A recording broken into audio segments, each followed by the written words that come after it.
Hay dos grandes indicadores sobre el estado de la libertad de prensa en el mundo. Por un lado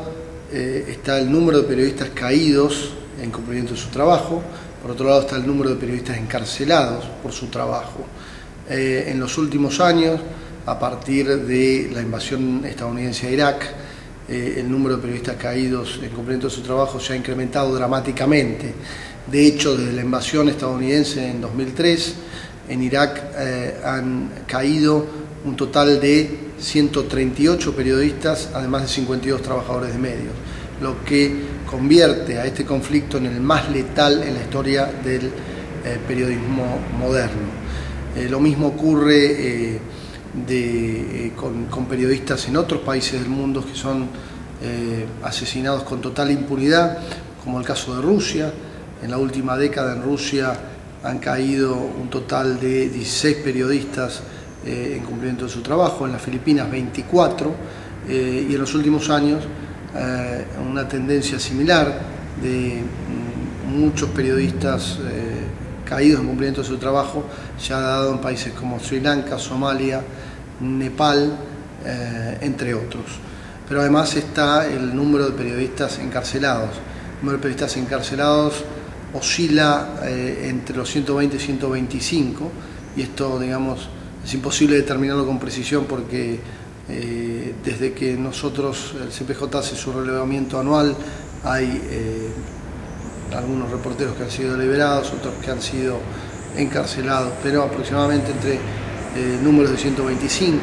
con la novedad de que la mitad de los periodistas encarcelados en el mundo trabajan para medios de Internet. Esta es la novedad del registro. Es decir, que hay una tendencia que se repite en forma más generalizada en los últimos años, de periodistas que trabajan en medios no tradicionales que se han visto reprimidos, encarcelados por su trabajo, particularmente en países como China, en países como Cuba, ¿no? Los periodistas que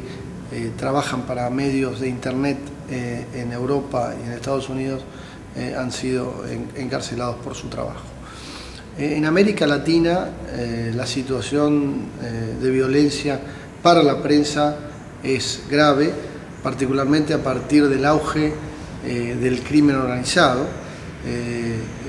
Se consume más droga en toda América Latina, y las organizaciones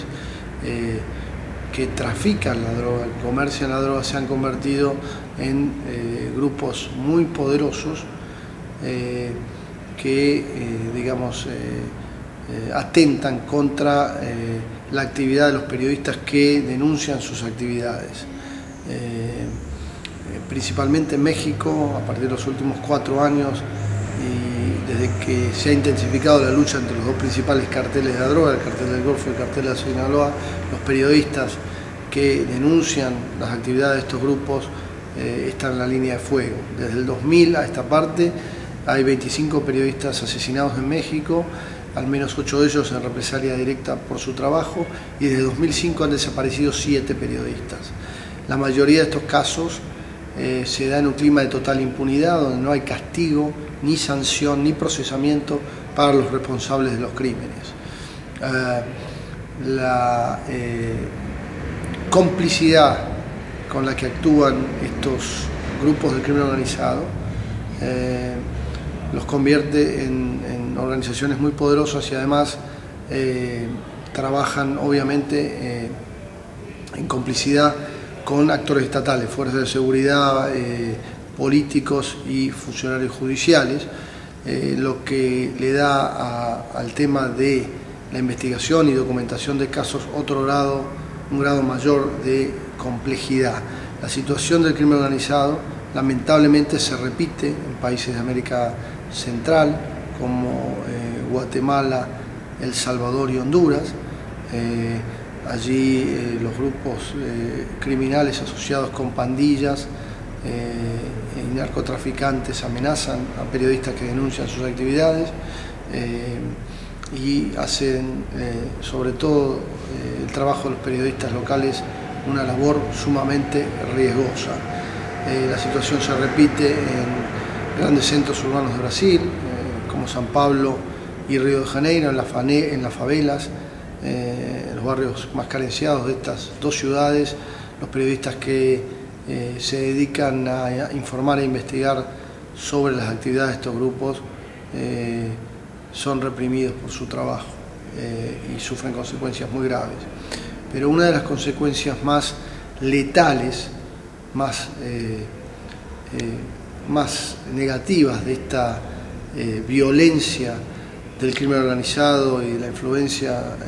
en las actividades del periodismo es la autocensura, el temor que provocan en vastos sectores de la prensa, de los medios y en muchos periodistas que al no recibir garantías mínimas de seguridad para cumplir con su labor sin temor, se autoimponen silencio y dejan de cubrir temas que afectan la vida diaria de muchísimos ciudadanos, de miles de ciudadanos en estos países, que tienen que ver con la incidencia del crimen, los abusos a los derechos humanos, la corrupción política, entre otras cosas. Diría que en el resto de América Latina tal vez los problemas de violencia física no son tan graves, a excepción de Colombia, obviamente, que históricamente ha sido uno de los países donde más periodistas han asesinado en el mundo, pero que en los últimos años ha reducido sensiblemente el número de periodistas caídos, fundamentalmente por la existencia de una autocensura generalizada, especialmente en las regiones del conflicto armado, las regiones más álgidas del conflicto armado. Pero decía que en el resto de América Latina, en países como Venezuela, un ejemplo muy notorio, Argentina, Bolivia, Ecuador y también en Colombia, lo que hay es obviamente una intolerancia cada vez más marcada de líderes que han sido elegidos democráticamente en elecciones populares, pero que tienden a socavar las instituciones de la democracia, incluyendo la prensa, a través del uso, la utilización de mecanismos de presión más sutiles, como puede ser la manipulación en la distribución de la pauta publicitaria oficial, los juicios por calumnias e injurias, por difamación, la asfixia económica a través de la presión a anunciantes privados, el hostigamiento fiscal y la persecución judicial. Son todas herramientas que, si bien son métodos mucho menos brutales que los que utilizan las organizaciones criminales, tienen un efecto que se siente en la prensa y que socavan la libertad de expresión en muchos de estos países, y además la intolerancia marcada de los líderes, de muchos líderes elegidos democráticamente, denuncia ciertos rasgos autoritarios que son vestigios de sociedades que han vivido durante muchos años